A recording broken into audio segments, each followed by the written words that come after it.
Bonjour et très heureux de vous retrouver dans Prière inspirée pour cette nouvelle semaine et nous sommes déjà en août.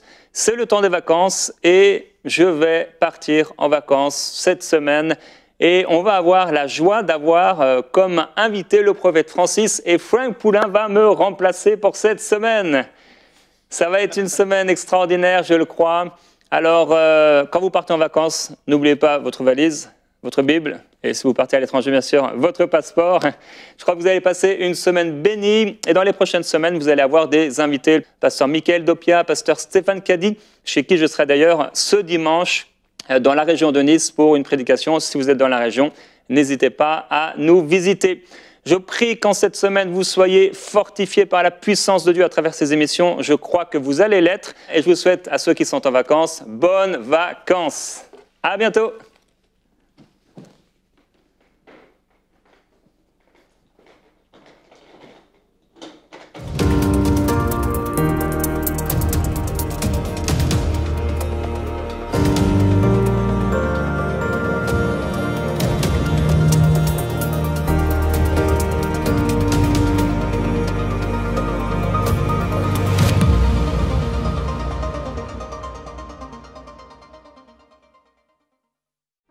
Bonjour et bienvenue à l'émission Prière inspirée. C'est ce troisième jour avec notre invité, le prophète Francis, qui est avec nous pour toute cette semaine où nous parlons de la foi.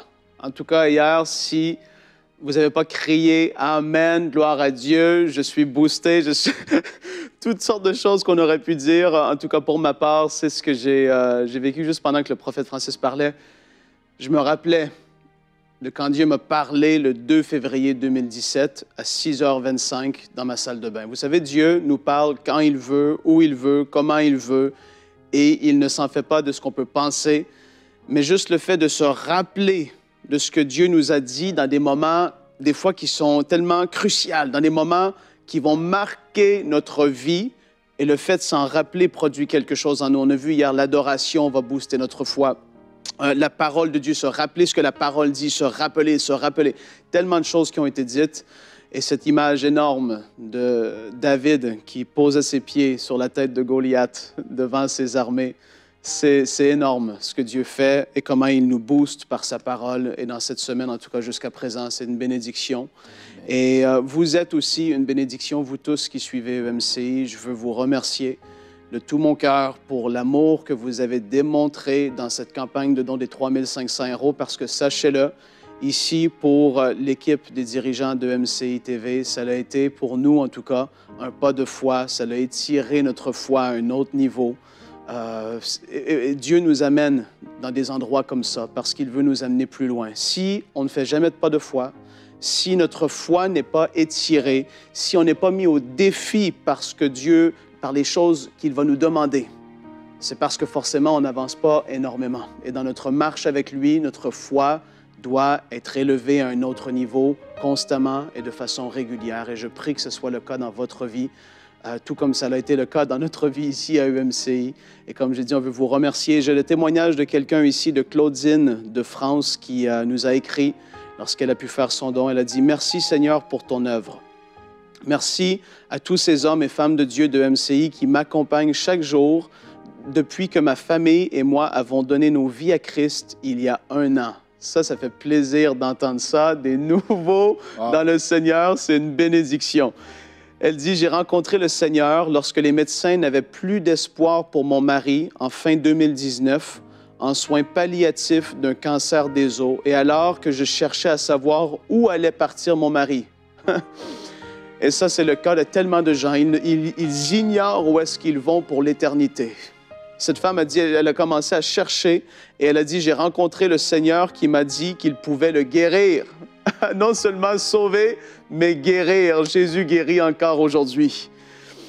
Nous avons été baptisés durant l'été 2020 avec notre grande fille de 17 ans et aujourd'hui, au moment qu'elle a écrit ce message, en juillet 2021, mon mari, condamné par les médecins, est toujours avec nous par la grâce de Dieu.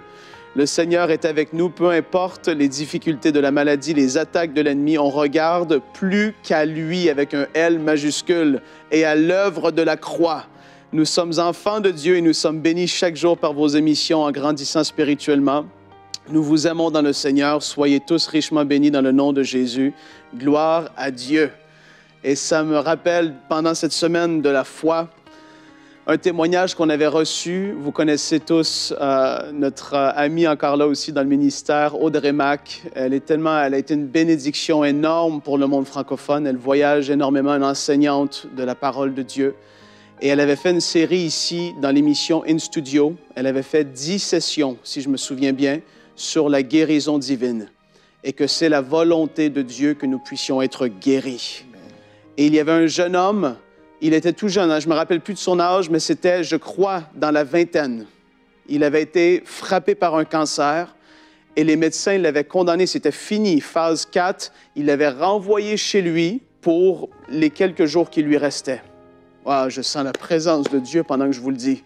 Il était chez lui, il a regardé les enseignements d'Audrey Mack. Il a écouté et réécouté, comme le prophète Francis nous a dit hier.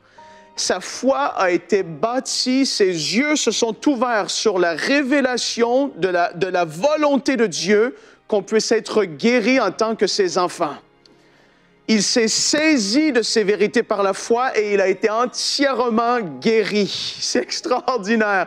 Et il a été rencontré Audrey lorsqu'elle était de passage à quelque part. Il lui a raconté son témoignage. Et à Dieu soit la gloire pour ce qu'il fait dans le monde entier. Ah, nous t'aimons tellement, Jésus. Alors qu'on était des pécheurs, tu nous as aimés et t'es allé jusqu'au bout. On veut être reconnaissant pour ton amour et ta fidélité. Vous savez, on peut le dire tellement de fois, on peut s'habituer à ça. Merci pour ta fidélité, mais quand on pense et qu'on se rappelle à quel point il a été fidèle et bon envers nous, on a tous de quoi crier « Merci Seigneur ». On est sauvés. Vous le savez, je vous l'ai tellement dit de fois dans les émissions MMCI, parfois je suis dans ma voiture et je ris et je pleure seul. Parce que je pense à mon salut et que je vais être avec vous tous qui allez persévérer jusqu'à la fin. Par la grâce de Dieu, nous allons être ensemble pour l'éternité dans sa présence. Et c'est extraordinaire. Et aujourd'hui, dans cette semaine de foi, nous allons parler encore une fois de la foi par rapport à Abraham. Ça va être une émission bénie encore une fois avec notre invité, le prophète Francis. Bienvenue parmi nous, prophète. Merci encore une fois. Vous êtes une bénédiction vraiment pour le corps de Christ, je tiens à le dire, et une bénédiction pour nous à EMCI TV. Nous vous aimons énormément et je vais vous laisser avancer dans ce que Dieu a mis sur votre cœur. Magnifique, magnifique. Vous savez, entendre de si belles paroles, de si beaux témoignages, ça nous booste également. Amen. Oui, ça booste notre foi. Se rendre juste compte que derrière le peu qu'on fait, il y a quand même des gens qui sont bénis. Ouais. Voir ce que le Seigneur fait comme ce témoignage avec Audrey Mack, c'est juste extraordinaire. Vous savez, aujourd'hui, Dieu guérit encore, touche encore, même au travers de la télévision. Dieu n'est pas limité. Amen. Dieu n'est pas limité. On en parlera encore cette semaine et je peux vous assurer que Dieu est bon. Alors, sans plus tarder, je voudrais vous parler sur les 3 dimensions de la foi. Et je me baserai sur l'histoire particulière de la vie d'Abraham. Comment est-ce qu'il a manifesté la foi et de 3 manières ou dans 3 dimensions. Mais alors, ça a été juste une manière extraordinaire par laquelle Dieu est aujourd'hui en train de nous enseigner encore. Parce que voyez-vous, ce qui est extraordinaire avec notre Dieu, c'est que des fois, il utilise les histoires que des personnes qui ne sont plus ont vécues pour que nous qui sommes encore vivants, nous puissions passer par là. Donc c'est juste pour dire que les hommes passent, mais les principes de Dieu, la puissance de Dieu ne passent pas. Vous savez, on peut enterrer l'homme, on n'enterre pas l'histoire avec lui. On peut enterrer l'homme, on n'enterre pas la puissance de Dieu qu'il a manifestée. Wow. Voilà pourquoi dans la parole de Dieu, le jour où on avait enterré Élisée,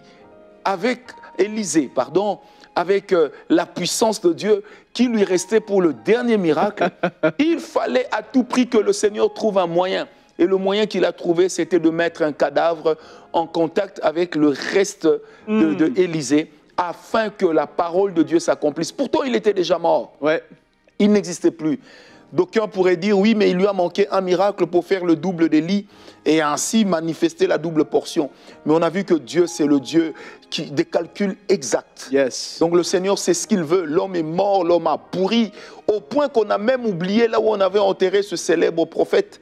Mais c'est là que ce miracle qui somnolait a attendu jusqu'à ce qu'il y ait un contact avec un cadavre pour lui redonner la vie. Et juste Dieu est merveilleux, Dieu est formidable. Vous savez, la foi ne pourrit jamais. Peu importe le temps que ça peut prendre, la foi ne va jamais pourrir. On en parlera certainement lorsque nous allons parler sur les grands ennemis de la foi. La foi ne peut pas pourrir. Peu importe le temps, ça ne pourrit pas. Alors remarquez avec moi l'histoire d'Abraham qui est vraiment une histoire extraordinaire. Nous sommes dans Genèse 12, un passage qui est très connu des chrétiens, verset 1 jusqu'au verset 3. L'Éternel vient parler à Abraham, il dit à Abraham que tu dois partir de la maison de ton père, tu dois partir du lieu où tu te sens à l'aise, tu dois quitter ton pays, tu dois quitter ta patrie. Vous savez, lorsqu'on parle de patrie, en allemand, c'est ce qui a été traduit en anglais, donc ce qui est traduit en anglais vient de l'allemand, c'est Vaterland, qui veut simplement dire le territoire qui appartient à ton père. Une manière de dire le territoire dans lequel tu te sens en sécurité et dans le plus grand confort. Alors la foi d'Abraham, c'était d'abandonner son confort pour aller vers l'inconnu. Vous savez, quelquefois quand le Seigneur nous appelle, il arrive qu'il nous envoie là où nous avons juste comme l'impression que toutes les conditions sont réunies pour échouer avant même de nous y être lancés. Je me rappelle, il y a plusieurs années de cela, lorsque j'annonçais à mon père mon désir de servir Dieu à temps plein. Mon père m'a dit, mais jeune homme, tu deviendras mendiant. Je lui ai dit, j'ai lu la parole de Dieu, je n'ai vu aucun mendiant servir Dieu et je n'ai pas vu des apôtres devenir mendiants. Pourquoi? Parce que Dieu sait comment il s'occupe de vous. Mon père m'a dit, ce sont des leurres, tu es en train de raconter des histoires, on verra. Alors aujourd'hui, 24 ans plus tard de ministère à temps plein, sans avoir trahi Dieu, je me rends compte qu'effectivement, je n'ai jamais sombré dans la mendicité, car le Seigneur a toujours été là. Il sait non seulement prendre soin de son œuvre, mais il sait aussi prendre soin de ses enfants. Vous savez, la loi de la logique mondaine aurait voulu qu'Abraham, avant de partir, puisse dire à Dieu, oui, mais Seigneur, tu me demandes de partir, mais je vais où? Mais la logique de la foi disait, pars d'abord et je te montrerai ensuite. Dans Genèse 12, Abraham obéit, il exécute. Parce que la foi nous exige l'obéissance, nous exige d'exécuter les principes de Dieu, d'exécuter ce que le Seigneur nous demande. Alors la deuxième des choses, c'est, nous sommes dans Genèse 13, c'est lorsqu'il se sépare de Lot, qu'on se rend maintenant compte qu'Abraham était déjà là où le Seigneur le voulait. Et c'est là que le Seigneur lui dit, Abraham, parcours ce pays, le long en large, regarde-le bien, car ce territoire que tu vois, je te le donne. Alors pour que les yeux d'Abraham voient, il fallait qu'Abraham se sépare de Lot. Pourquoi? Parce que le nom de Lot en hébreu veut tout simplement signifier le voile. Et le nom du père de Lot veut signifier le sable du désert. Donc, aussi longtemps que Lot était aux côtés d'Abraham, Abraham était incapable de voir réellement là où il est. Vous savez, il est de ces personnes qui ne doivent pas vous accompagner sur le chemin de votre destinée.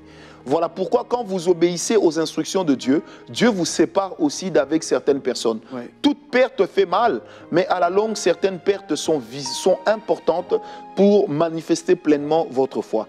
Abraham a cru sans avoir compris. Et cela lui a été imputé à justice. La deuxième dimension dans la foi d'Abraham, et ça c'est juste extraordinaire, c'est que Abraham, nous sommes dans Genèse 12, verset 7 et verset 8, c'est que aussi vite que Abraham quitte son fatherland, le territoire de son père, Abraham va se retrouver dans un endroit qu'il ne connaissait pas avant. Et c'est juste à côté de cet endroit que se trouve Bethel. Et c'est là qu'Abraham va faire quoi? Il va élever un autel. Alors, élever l'autel, dans les Saintes Écritures, revenait à dire simplement offrir à Dieu un sacrifice d'action de grâce en anticipant sur ce qu'il va faire. En fait, c'est une manière de dire merci au Seigneur par la foi, je crois que tu feras. Et Abraham va élever l'autel à Dieu. Pourquoi? Parce que le nom d'Abraham voulait simplement signifier en hébreu le prince du peuple. Le prince dans le sens de celui qui sert tout le monde.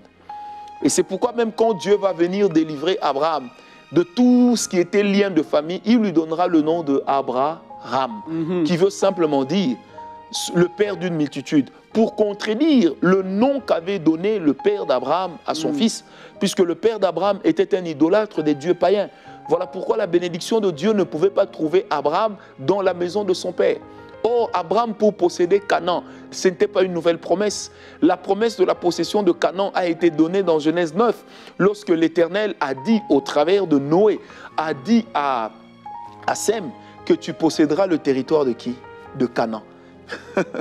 Et Abraham va le manifester parce que l'idolâtrie de son père l'a aveuglé. Mais la présence de Dieu dans la vie d'Abraham, l'obéissance de Dieu à la loi d'Abraham à Dieu, a fait que Abraham puisse réaliser les choses pour lesquelles son père était limité. Alors c'est juste pour dire que quelquefois, dans notre marche avec Dieu, dans la marche de la foi, avoir une vie d'offrande, c'est aussi avoir une vie de foi. Pourquoi? Parce que nos offrandes permettent d'anticiper pour dire, Seigneur, merci parce que je sais que tu vas faire, je sais que tu vas dire. Je me suis toujours posé la question, comment Dieu qui est esprit aime les offrandes? Au point de dire dans Deutéronome 16, verset 16, tu ne t'approcheras pas de l'Éternel ton Dieu les mains vides. Vous savez, pasteur Franck, de toute ma vie où j'ai servi Dieu, j'ai le plus éprouvé le bonheur et la joie en donnant, en servant l'œuvre de Dieu. Amen. Vous savez, nous avons acheté une parcelle de l'église, pour l'église Parole de Foi à Kinshasa. Mon épouse et moi, nous avons mis plus de la moitié d'argent. C'était une folie pour des simples locataires. C'était une folie pour des jeunes qui étaient encore en train d'élever des petits-enfants. Mais nous l'avions fait et aujourd'hui, je peux dire, je vois comment le Seigneur nous soutient. Pourquoi? Parce que soutenir l'œuvre de Dieu n'aide pas Dieu, mais ça aide celui qui soutient. En fait, le soutien accordé à l'œuvre de Dieu a toujours un effet boomerang. En soutenant, je me soutiens. En donnant, je me donne. C'est comme ça que Job, en aidant les pauvres, s'enrichissait. Parce que quand le pauvre disait, Seigneur, donne-moi l'argent, j'ai besoin de toi, j'ai besoin de ceci, Job répondait, mais ce n'était pas Dieu. Quand Job répondait, Dieu, ne pouvant pas entretenir la dette d'un homme, lorsque le temps de bénir cet homme arrivait, l'ange disait à Dieu, mais tu l'as déjà béni. Dieu disait, non, je ne l'ai pas encore béni. Qui donc l'a béni? Et c'est en ce moment-là que l'ange disait, Job. Et Dieu disait, non, je ne peux pas garder la dette d'un homme. Donc je bénirai Job. Et voilà pourquoi Job disait, la bénédiction de l'indigent est venue chez moi.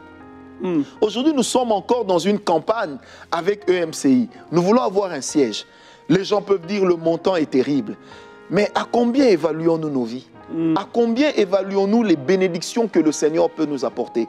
Et puis vous le savez, chers amis téléspectateurs, quand je donne à EMCI, en fait, je ne donne pas à EMCI. Je suis en train de me donner à moi-même parce que je suis en train d'épargner dans la banque de la bénédiction. Et demander à ceux qui donnent à Dieu, Dieu leur a toujours donné. Pourquoi David et Saül n'ont pas connu la même fin? Parce que David, lorsqu'il ramenait l'arche dans la ville, qu'est-ce qu'il a fait? Il offrait des holocaustes et avec tout Israël, il mangeait, il chantait les louanges de Dieu. Mais alors que Saül, lui, qu'est-ce qu'il a fait dans 1 Samuel 13?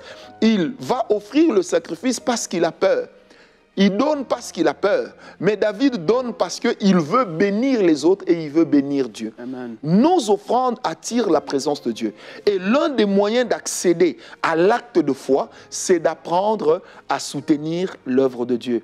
Voilà pourquoi celui qui soutient l'œuvre de Dieu, en réalité, il n'aide pas Jérémie, il n'aide pas Michael, il n'aide pas Franck, il n'aide pas les autres amis, il s'aide lui-même. C'est pourquoi David pouvait dire, j'ai été jeune, j'ai vieilli, je n'ai jamais vu le juste être abandonné, ni sa postérité mendiant son pain. Ça veut dire que quand moi je donne dans l'œuvre de Dieu, je suis en train de bénir ma propre vie. Je ne suis pas... Vous savez, généralement les gens fricotent avec une malédiction dans leurs affaires. Pourquoi? Parce que quand il faut donner à Dieu, ils deviennent très radins. Comme on dit dans le langage du football, ils deviennent hec. Ça veut dire qu'ils se disent, je ne veux pas faire la passe. Alors qu'en réalité, la Bible dit que si tu gardes et que la nuit, le Seigneur te redemande ton âme, à quoi cela aura-t-il servi? Et qui le dit? C'est le Seigneur Jésus-Christ.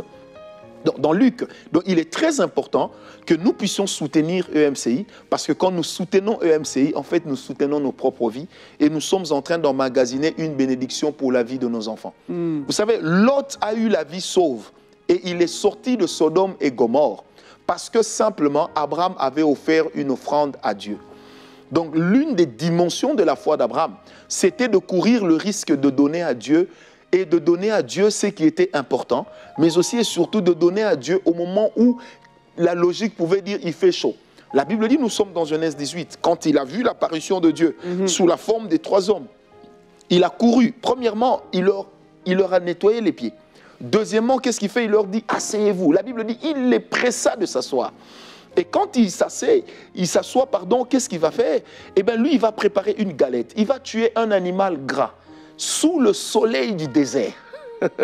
Sous le soleil du désert. Ça veut dire il risque sa santé.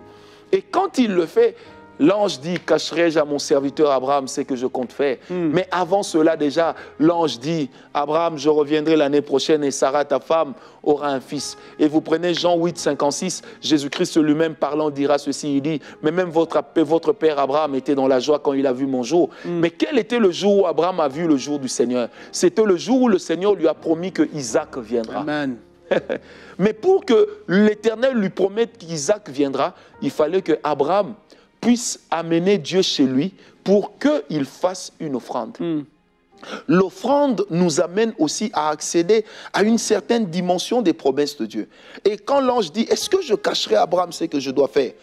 Et Abraham commence à lui dire, et si tu trouves 100 justes, si tu trouves 20 justes, à la fin, le Seigneur lui dit, même pour un juste, je ne détruirai pas Sodome et Gomorrhe. Or, qui était le juste visé par Abraham?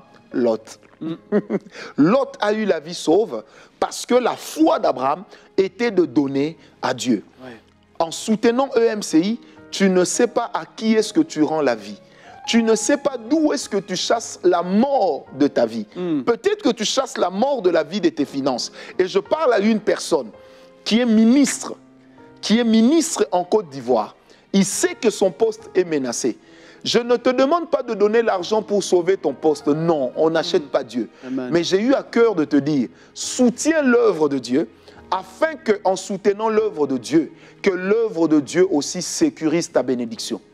Et c'est ce que le Seigneur m'a demandé de te dire. Alors, plusieurs personnes fricotent avec des choses à côté desquels ils sont déjà passés. Pourquoi? Parce que simplement, ils ne savent pas donner à Dieu. Il y a peut-être un Lot à côté de nous qui est en train de périr. Mais pour sauver la vie de Lot, nous devons apporter quelque chose à Dieu. Nous devons apporter une offrande. Derrière l'offrande que nous faisons, nous ne savons jamais ce que cela donnera. Derrière le soutien que nous apportons, nous ne savons jamais ce que cela aura comme retombée. Alors la dernière dimension de la foi d'Abraham, c'est lorsque Abraham a donné à Dieu Isaac. Dieu dit à Abraham, donne-moi Isaac, ton unique, alors qu'il y avait Ismaël. Mais sauf que Ismaël n'était pas le fils de la promesse. Mais Ismaël a été béni parce qu'il avait le sang d'Abraham. Mais le jour où Abraham donne à Dieu Isaac, tous ceux qui naîtront d'Isaac, les Juifs aujourd'hui, portent ce qu'on appelle le chromosome d'Abraham.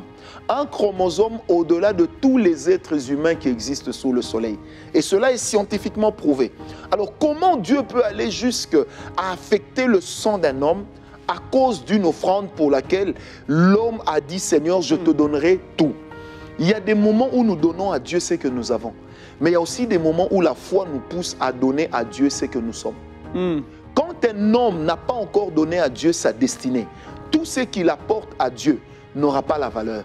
Alors la valeur de ton offrande viendra lorsque ta vie à toi-même sera une offrande. La vie d'Abraham a été une offrande. Ensuite, l'offrande d'Abraham a été une vie pour les autres.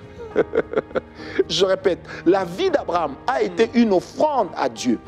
Et l'offrande d'Abraham a été une vie pour les autres. Donc Abraham s'est lui-même offert à Dieu, courant tous les risques du ridicule dans sa vie. Et Dieu l'a béni. Or, certains risques pour les courir, il faut avoir la foi. Parce que la foi crée la confiance et le confort, même en plein milieu du désert. Alors, je voudrais dire à vous qui me suivez, soutenez ce projet de EMCI, c'est une manière de poser un acte de foi. Et la Bible dit, si j'ai la foi, je te poserai la question, où sont tes actes? Car la foi sans les actes, elle est morte. Alors, je prie maintenant que tous ceux, avec votre permission, tous ceux qui ont eu à contribuer ou qui continuent à contribuer à ce grand projet, que l'Éternel ne vous oublie pas. Et j'aimerais partager avec vous un secret. Un jour, David a dit, Seigneur, souviens-toi de mes offrandes. Lorsque vous serez devant une situation, devant une impasse, n'hésitez pas de dire à Dieu, comme EMCI est une bénédiction sur la terre francophone, même anglophone, je prie maintenant que mon offrande qui est entrée là-bas apporte aussi ma bénédiction, Amen. car j'ai une part dans la bénédiction qui descend là-bas. Et je prie que le Dieu des esprits de prophètes puisse bénir une personne. Et pendant que je parle, je suis en train de voir la présence de Dieu qui est en train de tomber sur cette partie de la jambe d'une personne, sur ce tibia. Parce que cette personne avait des douleurs dans ses os. Et l'Éternel est en train de guérir la personne maintenant même. Parce que Dieu est ici. Et l'Éternel est en train de me parler de Sophie. L'Éternel est en train de me parler de Sophie. Sophie Trézé. Trézé s'écrit T-R-E-I. Z-E-T. Le Seigneur me parle de toi et il me dit, il y a une bénédiction qui est entrée dans ta maison. Et je suis en train de voir comme des enfants éparpillés que le Seigneur est en train de ramener. En fait, dans ta maison, tu souffres d'un problème de conception que l'Éternel vient de régler. Voyez-vous, nous parlons de la foi et des offrandes. La présence de Dieu ouvre le prophétique. Parce qu'on ne s'approche pas de l'Éternel, notre Dieu, les mains vides. Et quand nous approchons de Dieu, les mains pleines, nous vidons nos mains, Dieu vide sa main sur la nôtre. Que la gloire du Seigneur puisse marcher avec une personne. Je sens un vent de restauration qui est en train de souffler dans des salons maintenant. Je sens un vent de restauration. Il y a une personne qui me suit, qui a un problème avec ses poumons. On t'a dit que tes poumons ont un problème et on t'a même dit que ton foie commence à être touché. Mais maintenant que je parle, l'Esprit de Dieu vient de te guérir. Tu me suis depuis le Mali. L'Esprit de Dieu vient de te guérir. Je sens la présence de Dieu. Dieu vient d'ouvrir un ministère de guérison à un pasteur qui se trouve dans un pays de l'Afrique de l'Ouest. Ce pasteur me suit depuis le nord du Togo. J'entends le mot Kara.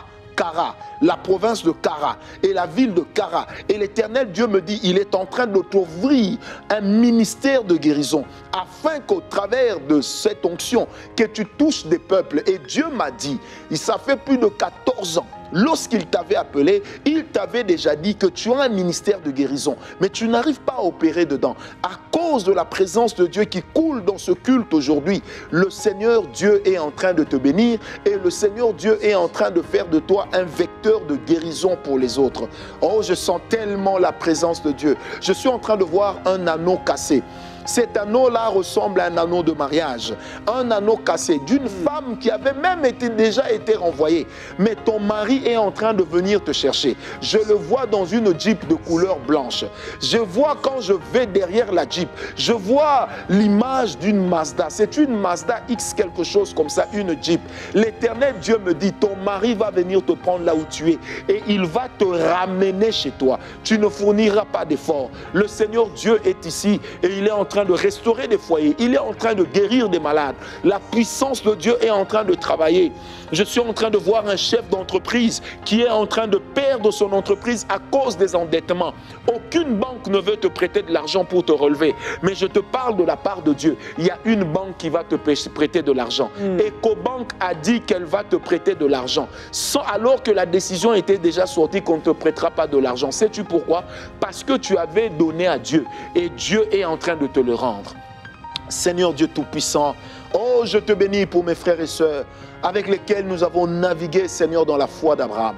Ces trois dimensions qui ont été quittées en obéissance éternelle. Élever des autels, donner à Dieu, mais ensuite se donner soi-même à Dieu. Père, je prie que ta grâce puisse être avec nous, Seigneur, afin que tous ceux qui nous suivent, ainsi que nous-mêmes, nous ne puissions jamais hésiter lorsque ton œuvre, éternelle, mon Dieu, éprouve un besoin. Seigneur, même si ce montant est totalisé, moi aussi je donnerai ma part. Parce que, Seigneur notre Dieu, je n'achète pas la bénédiction, non, mais mon offrande me donne accès à une autre dimension. N'es-tu pas celui qui a écrit dans ta propre parole, dans le psaume 115, verset 16, que les cieux sont les cieux de l'Éternel, mais il a pris la terre et il l'a confiée aux hommes.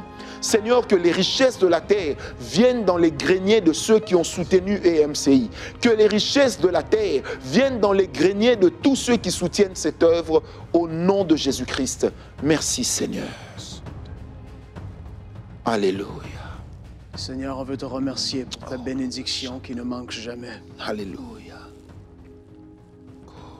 Abraham a cru en toi à un tel point qu'il s'était même dit, si je dois aller jusqu'au bout avec Isaac, il était prêt à le faire. Dieu va le ressusciter. Parce qu'il m'avait promis cet enfant. On veut te remercier parce que tu es fidèle jusqu'au bout. Tu ne mens pas, c'est impossible. Merci Jésus. Et on veut te remercier parce que oui, tu as dit que tu allais arroser celui qui va lui-même arroser, celui qui va semer. Et je me rappelle de cette histoire de cet homme de Dieu, Oral Roberts, qui lorsqu'il était rendu âgé, c'est pas une histoire connue,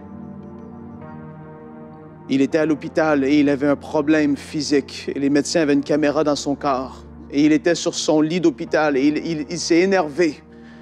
Et il a dit, « Seigneur, j'ai semé toute ma vie. Et aujourd'hui, je reçois ce qui m'appartient. Je reçois cette guérison. » Et les médecins dans cette caméra ont vu ce problème dans son corps partir. Fouf! Merci, Jésus.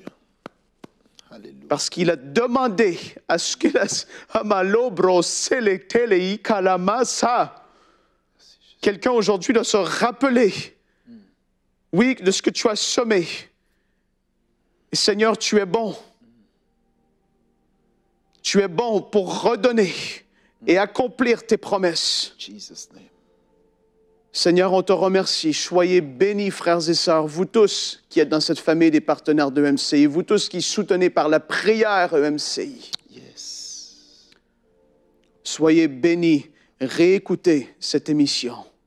Il y a une bénédiction et une grâce de Dieu sur ce qui a été dit.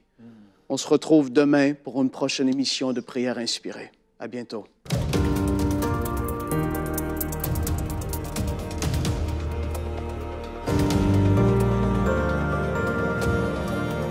Frères et sœurs, il y a plusieurs années de cela, le Saint-Esprit a saisi des hommes de Dieu, des hommes de réveil tels que Smith Wigglesworth, David Yonggi et tant d'autres qui ont prophétisé la même chose, dans la même direction, que dans ces temps de la fin, le Saint-Esprit enverrait un mouvement, une vague de réveil qui toucherait toute la francophonie et cette vague partirait de la région du Canada.